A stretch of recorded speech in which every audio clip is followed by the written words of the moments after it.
আমরা এখন নারকান্ডায়, এবং নারকান্ডায় আমাদের হোটেলের ঠিক পেছনের আপেল বাগানের মধ্যে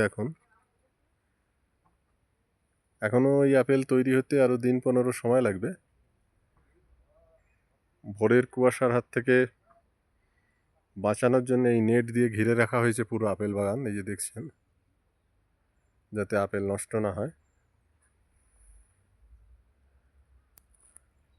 মনে হয় সেপ্টেম্বরের প্রথম দিকেই আপেল একদম তৈরি হয়ে যাবে। বিভিন্ন গাছে বেশ ভালো পরিমাণ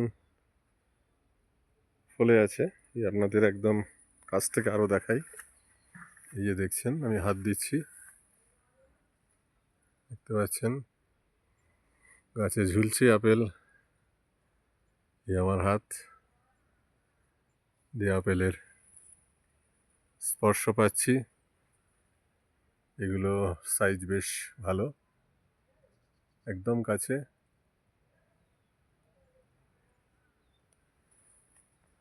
এবং এই একদম ছোট যে আপেলগুলি, অর্থাৎ এই আমার হাতে চলে এলো,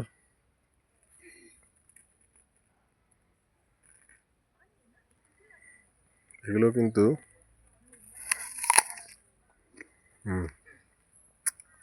বেশ মিষ্টি।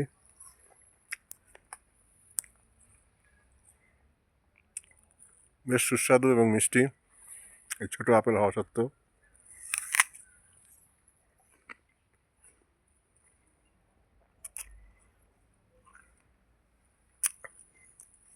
এর স্বাদ একদম আলাদা। গাছ থেকে পেড়ে আপেল খাওয়া সত্যি আকাশহীন সৌভাগ্য আমাদের।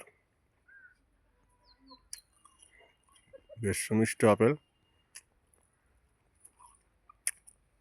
নারকান্ডার এই আপেল সারা ভারতবর্ষে ছড়িয়ে পড়ে এক্সপোর্টের মাধ্যমে, বিভিন্ন দেশেও চলে যায়। সেই বাগানে এখন আমরা